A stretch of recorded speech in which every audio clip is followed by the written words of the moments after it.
but everything centers around the fact that Jotun Farewell and Hammer Slam are a little bit overtuned in some situations.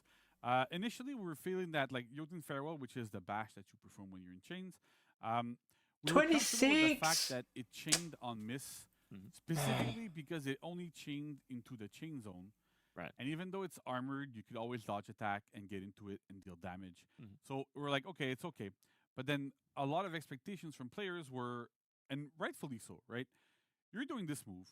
When it does land, you get 30 damage.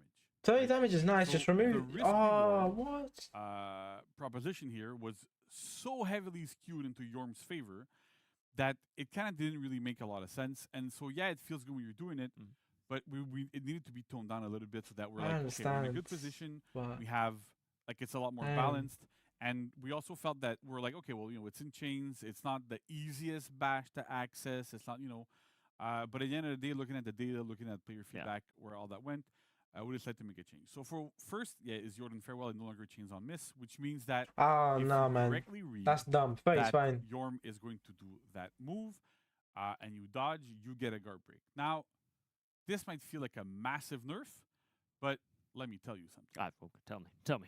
If you're trying to do side dodge into guard break, you leave yourself vulnerable to feint into guard break from Yorm. So you still have to make that choice. It's still risky. And it's still riskier for the opponent, right? There's still a bit more risk for the opponents. But if there's a correct read, then they can actually get a guard break and deal 24 damage to you. So it's kind of like on average. So that's kind of like the idea here, right? So because it's feintable, because there's all these things going on, it's okay. And then before, because you could zone afterwards, you couldn't really ever do a side dodge into guard break, unless you did like a super crazy early dodge and it was like really really particular. So in this case, like with this, it's more balanced. And on top of this, Hammer Slam now deals 26 damage, down from 30.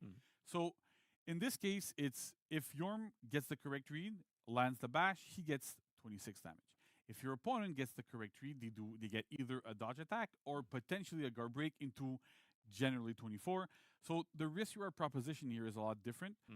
It's less skewed toward Yorm.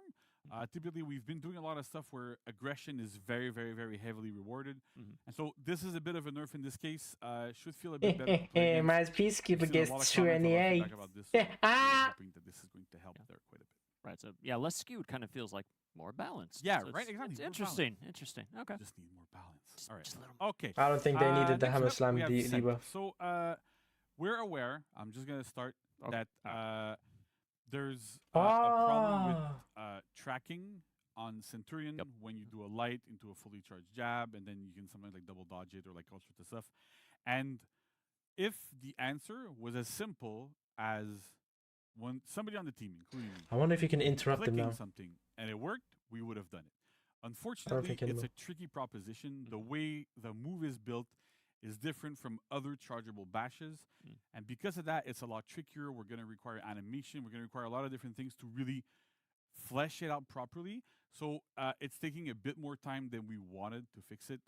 So that's, I just want to make sure that I get it clear for players. It's not that we're not aware. It's not that we don't want to fix it. It's that it's more complex than we anticipated initially. We did a change before that helped, but it doesn't fix the entire problem. So that's where we're going at. But today on Scent, what we're doing is we gave uninterruptible stance on charge jab 100 ms earlier. Nice. Now you might be going, what does that change, right?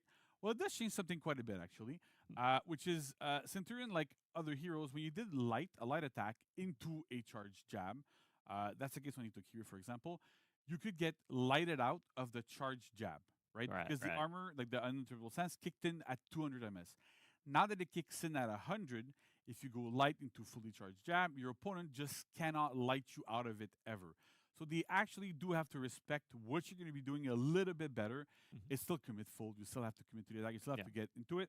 But at least you're a bit safer when you do it, which is a big part of what we're doing here for Scent. It makes a lot of sense as we go towards. I think if you're quick enough, you might be able to still.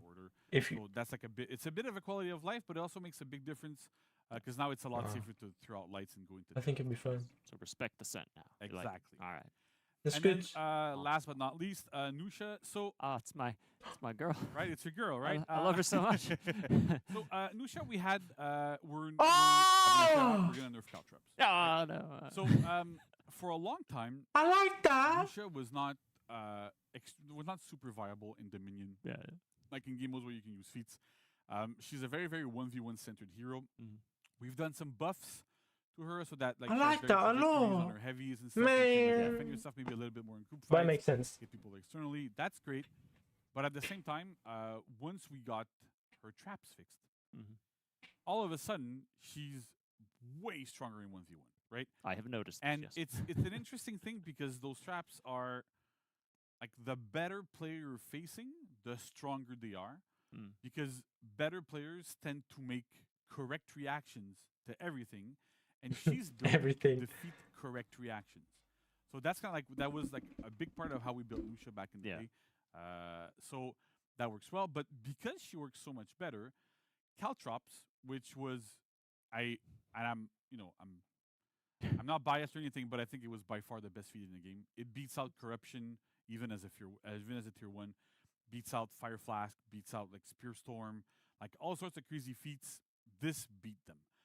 Partially, pretty much because the cooldown on it was extremely short. And the uptime was also extremely long, right? So 25 seconds uptime, 45 seconds cooldown, which meant that you had a downtime in between feat casts of 20 seconds. Right. Which means that Nusha could go into the lane and just drop Caltrops, destroy the entire lane, wait 20 seconds, drop and in those 20 seconds, more minions came, dropped Caltrops again, cleared out the whole lane again, right? Listen, So she was a monster. But I was kind of hoping you didn't notice my strategy, but now here we are. That's how it goes. Oh no! But the problem is that when the character was not really picked, it still is a problem, right? There's no question that it wasn't a problem, but it wasn't as high on our priority list because the hero was underperforming herself. So we wanted to make sure that we buffed her up before we ended up nerfing some of the more like unhealthy parts of her kit.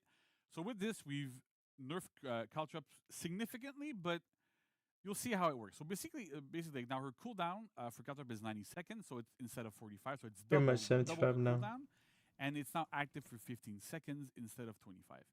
You can still go into the lane and drop it. We haven't touched the damage. We haven't touched the radius. We haven't touched like any of those other parts of the feat.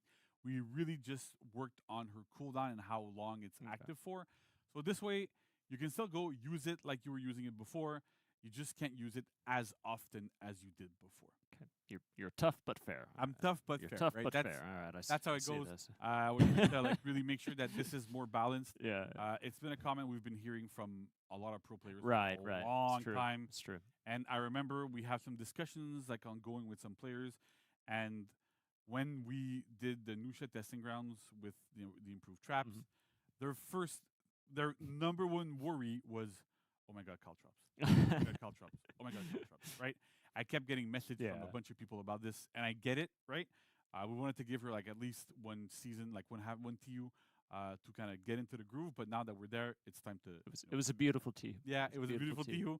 It had to come to an end. So that's pretty much it in terms of balancing for the patch notes, right? So as I said, you seen Alex? it's not the biggest patch notes. There's still like significant Fests Oh! plans. So we've got Peacekeeper, and again, just to recap, Hero Fests for those of you who may have forgotten, you get to try the Hero Ooh, for free. 17. They're 33% Yes, repeating, of course, finally! percent off. No, 30% off. I'm just kidding. We're getting rep 70, depends on- I boys. think some of them Finally, are the day 30%, has actually. come. Rep And then 70. if you log in, you get 2 free symbols. Banging out. Some of the Oh, symbols it's just game. double XP. And There's then no we've got double XP Raider then. Legendary. So good. And last but not least, Even Magi. go. Oh, guy. these are characters I play. Outlander Hero Fest. It's happening. Yeah, I can't wait to see Magi's unique. Baby oil. Baby oil. Alright. Not again. Not again.